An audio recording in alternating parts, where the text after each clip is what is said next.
So hello everyone, Ram Ram भाई सारे आने। तो आज हम मिल चुके हैं। आज हम मिल रहे हैं एक और क्वेश्चन के साथ। होपफुली आपको अभी तक की सीरीज पसंद आ रही होगी और आज हम एक इंटरेस्टिंग प्रॉब्लम देखेंगे जो कि अच्छा क्वेश्चन है। अगर आपको बाइनरी सर्च और 2D मैट्रिक्स आता है तो आप ये क्वेश्चन बिल्कुल कर सकते हैं। तो सबसे पहले इस क्वेश्चन को आप एक ट्राई दीजिए, उसके बाद आप ये सोल्यूशन देख सकते हैं। तो आइए देखते हैं हमारा क्या क्वेश्चन है। तो इस क्वेश्चन में क्या है, हमको सबसे पहले एक मैट्रिक्स गिवन होगा एम क्रॉस एन का, और वो जो 2D मैट्रिक्स होगा उसका नाम मैट्रिक्स होगा, और उसके बारे में कुछ प्रॉपर्टीज यहाँ पे बताई गई हैं। सबसे पहले वो सॉर्टेड होगा नॉन डिक्रीजिंग ऑर्डर में, और जो first element of each row है वो ग्रेटर होगा last integer of the previous row के। तो जैसे कि आप इस एग्जांपल में देख सकते हैं कि यहाँ पे जो 10 है वो ग्रेटर होगा 7 से।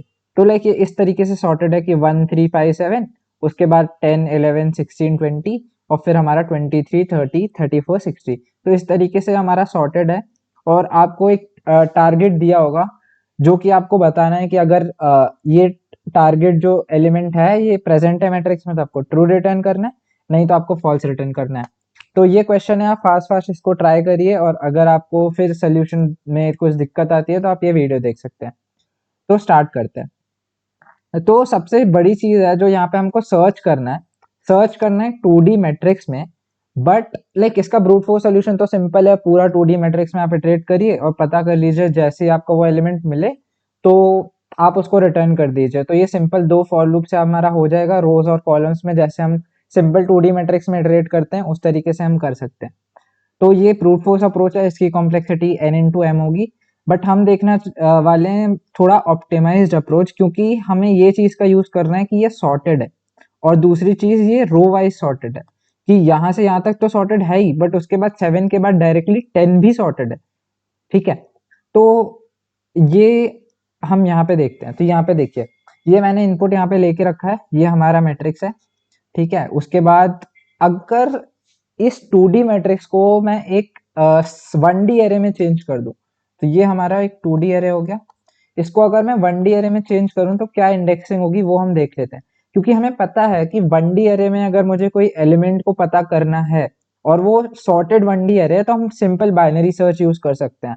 तो हम यही कॉन्सेप्ट को यूज कर रहे हैं यहाँ पे। तो ये आप देखिए, यहाँ पे अगर मैं इसको 1D में कन्वर्ट कर दूं तो 1 3 5 7, फिर 10 11 16 20, और फिर 23 30 34 60। तो यहाँ के जो फर्स्ट 4 एलिमेंट्स हैं 0 से 3 इंडेक्सिंग तक, वो रो नंबर 0 से आ रहे हैं। ये जो है वो रो नंबर 1 से आ रहे हैं, और ये जो है रो नंबर 2 से आ रहे हैं। तो इस पे अगर आपको किसी भी एलिमेंट को पता करना है कि ये एलिमेंट एग्जिस्ट करता है या नहीं, तो इसमें हम सिंपल बाइनरी सर्च, जो नॉर्मल बाइनरी सर्च होता है वो हम लगा सकते हैं। ठीक है। तो हम इस क्वेश्चन में इस 2D मैट्रिक्स को ट्रीट करेंगे एज अ 1D एरे, और हम 1D एरे में लाइक हम मानेंगे कि ये जो 2D एरे है वो एक 1D एरे है, और 1D एरे में हम अपना बाइनरी सर्च लगाएंगे। जस्ट दैट जो भी हमारा इंडेक्स आता है 1D एरे का, उसको हम 2D एरे में कन्वर्ट कर लेंगे उस इंडेक्सिंग को, और वो एलिमेंट निकाल लेंगे। क्योंकि एक्चुअली में हमारे पास 1D तो है नहीं, हमारे पास है तो 2D। तो हमें इंडेक्सिंग बस चेंज करनी है और हम सिंपल बाइनरी सर्च यूज कर लेंगे। तो अब देखते हैं हम इंडेक्सिंग कैसे चेंज कर सकते हैं। जैसे कि एग्जाम्पल के लिए आप ये देखिए, मान लीजिए आपका आता है 16, यानी आपका इंडेक्स आता है 6। ठीक है।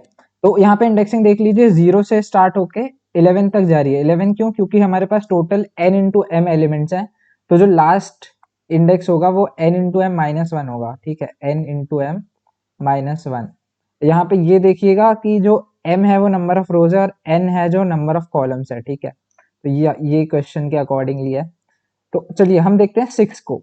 तो 6 1D एरे में 6 पोजीशन वाला जो एलिमेंट है 16, वो हमें यहाँ पे दिख रहा है, जिसका जो रो नंबर है वो 1 है और कॉलम नंबर है वो 2 है। तो अगर हम इस 6 से 1, 2 निकाल सकते हैं, अगर हम इस 6 से 1, 2 निकाल लेते हैं तो हम ये 16 भी निकाल लेंगे, और फिर हम डिसाइड कर पाएंगे कि हमें लेफ्ट जाना है कि राइट जाना है। ठीक है। डिपेंडिंग ऑन टारगेट, मान लो हम 30 फाइंड कर रहे हैं, तो अगर हमें 16 मिल गया तो हम देखेंगे कि जो टारगेट है वो बड़ा है, तो हम अपना लो को चेंज करेंगे ताकि हम यहाँ मूव कर सकें। और अगर हमारे पास टारगेट 7 है और 16 मिलता है तो हम अपना हाई को चेंज करेंगे ताकि हम बाइनरी सर्च में यहाँ मूव कर सकें। तो हमें बस ये करना है कि 6 को हमें कन्वर्ट करना है किस में, 1,2 में, 1,2 कि 1th हमारी रो है और 2th हमारा कॉलम है। तो अब ये देख लेते हैं। तो यहाँ पे आप देखेंगे कि हर एक रो कितने एलिमेंट से मिलके बनी है, 4 एलिमेंट से मिलके बनी है ना।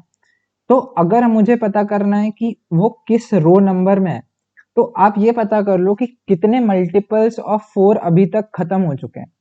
जैसे अगर आप 6 पे हो तो 6 को डिवाइड करो 4 से, 4 है मेरा कॉलम नंबर, तो ये कितना आएगा, इंटीजर डिवीजन हो रहा है तो ये सिंपल 1 आ जाएगा। तो ये आपका डायरेक्ट आपको रो दे देगा। तो आप किसी भी इंडेक्स हो, ये आप और भी एग्जांपल्स लेके देख सकते हो। अगर आप इसको डिवाइड करो नंबर ऑफ कॉलम्स से तो आपको रो नंबर मिल जाएगा, क्योंकि क्या है, हर रो कितने एलिमेंट से मिलके बनी है, जितने भी हमारे, जो भी हमारा कॉलम नंबर है यानी कि n। तो अगर आप किसी भी इंडेक्स इन 1D एरे को डिवाइड करते हो नंबर ऑफ कॉलम से तो आपको रो नंबर मिल जाता है।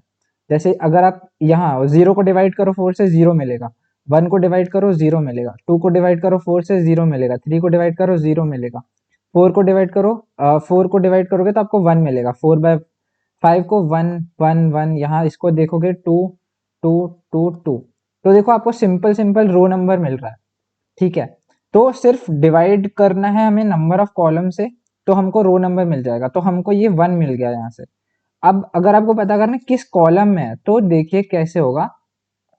जो स्टार्टिंग कॉलम है वो 0 है, तो अगर आप पता कर लो कि 0 से मैं कितना आगे हूं तो मुझे पता चल जाएगा ना कि मैं किस कॉलम पे खड़ा हूं।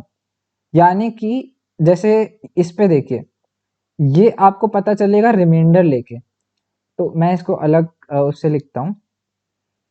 हाँ, यहाँ पे हम इससे लिखते हैं। देखिए, अगर मैं इंडेक्स नंबर 0 हूँ और इसका मॉड लीजिए आप 4 से, क्योंकि 4 हमारा कॉलम है, तो जो सारी चीजें हैं वो कॉलम के काउंट पे हो रही है। यहाँ पे हमारे 4 कॉलम है ना, तो सब चीज 4 से डिटरमाइन होंगी। तो यहाँ पे आप मॉड 4 लीजिए, 0 आया। यहाँ पे आप मॉड 4 लीजिए, ये इंडेक्स की बात कर रहा हूँ मैं, इंडेक्स से मॉड 4 लीजिए, 1 आया। यहाँ से आप मॉड 4 लीजिए, 2 आया। यहाँ से आप मॉड 4 लीजिए, 3 आया।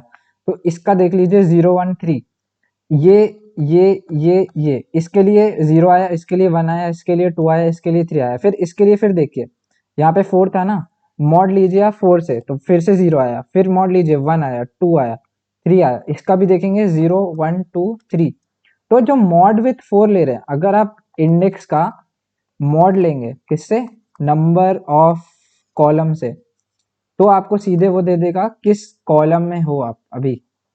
तो ये आपको कॉलम नंबर दे देगा। ठीक है, तो सिर्फ यही यहाँ पे ऑब्जर्वेशन है कि किस तरीके से हम 1D एरे को 2D एरे में कन्वर्ट कर लेंगे। उसके बाद तो सिंपल है। तो हमारा जो यहाँ पे फॉर्मूला बनता है कि गिवन इंडेक्स इन 1D एरे, अगर आपको रो निकालना है तो आप क्या करिए, करंट इंडेक्स को डिवाइड करिए n से, n जो कि नंबर ऑफ कॉलम्स है हमारे पास। और अगर आपको कॉलम निकालना है तो गिवन इंडेक्स को मॉड लीजिए n से, तो आपके पास कॉलम आ जाएगा। एक बार आपके पास कॉलम आ गया तो आपकी वैल्यू तो आ ही जाएगी, nums of row comma column से आपकी वैल्यू आ जाएगी। फिर आप बाइनरी सर्च यूज कर सकते हैं और डिसाइड कर सकते हैं कि मुझे हाई को चेंज करना है या लो को चेंज करना है। मतलब लो को चेंज करेंगे तो आप इधर जाएंगे, हाई को चेंज करेंगे तो आप इधर जाएंगे। ठीक है, तो ये सिंपल सा लॉजिक है इसका। इसका कोड देख लेते हैं, कोड भी काफी सिंपल होगा इसका। तो यहाँ पे जो मैंने चीज बताई वो यहाँ पे भी लिख रखी है अगर आपको देखना हो तो। बाकी तो सिंपल ही है। ये बेस केस है कि अगर मैट्रिक्स ही एम्प्टी है तो हम कुछ नहीं करेंगे, हम रिटर्न कर देंगे फॉल्स कि वो टारगेट नहीं मिला हमें। नहीं तो हम m निकालेंगे जो कि नंबर ऑफ रोज है, n निकालेंगे नंबर ऑफ कॉलम्स, फिर जो स्टार्ट है वो 0 है और एंड जो है वो, ये इंडेक्सिंग पे हम बाइनरी सर्च कर रहे हैं 1D एरे की। तो m इंटू एन माइनस 1 जैसे मैंने बोला था यहाँ पे, 0 से लेके हमारा 11 तक जाएगा। ठीक है, फिर हम सिंपल बाइनरी सर्च लगा रहे हैं while start is less than equal to end. Mid निकाला हमने, एलिमेंट निकाला। देखिए यहाँ पे मिड डिवाइडेड बाय n करके हमें रो मिल रही है, मिड मॉड लेके n से हमें कॉलम मिल रहा है, और matrix of row comma column से हमें वो एलिमेंट मिल रहा है। तो अगर जो टारगेट है वो छोटा है एलिमेंट से तो हम n चेंज करेंगे क्योंकि हम लेफ्ट मूव करेंगे। फिर अगर टारगेट बड़ा है करंट एलिमेंट से तो हमें वो राइट में मिलेगा तो हम अपना स्टार्ट चेंज करेंगे। अदरवाइज हमें वो मिल गया इक्वल इक्वल टू है तो हम डायरेक्टली रिटर्न कर देंगे ट्रू, और ये वाइल लूप पूरा बाइनरी सर्च कर लेगा। और उसके बाद अगर एंड तक हमें नहीं मिलता तो हम फॉल्स रिटर्न कर देंगे कि वो एलिमेंट प्रेजेंट ही नहीं है। तो इसकी कॉम्प्लेक्सिटी सिंपल बाइनरी सर्च की कॉम्प्लेक्सिटी है log of how many elements there are. तो हमारे पास कितने एलिमेंट हैं, n इंटू एम एलिमेंट्स हैं, तो log of n into M में हमारा ये क्वेश्चन हो गया। और यहाँ पे हिंट भी दिया हुआ है कि लॉगरिथमिक कॉम्प्लेक्सिटी में करना है। तो हमारा ये क्वेश्चन इस तरीके से सॉल्व होता है, सिंपल बाइनरी सर्च है। बस आपको थोड़ा इंडेक्सिंग का ध्यान रखना है, कैसे आप इंडेक्सिंग चेंज करेंगे। ठीक है, तो हाँ, we are done with this question. अगर आपको मजा आया तो आप लाइक कर सकते हैं, सब्सक्राइब कर सकते हैं और हमको फॉलो करते रहिए ऐसे ही क्वेश्चंस के लिए। हम कल फिर मिलते हैं नए क्वेश्चन के साथ। तो राम राम भाई सारे आने, बाय बाय।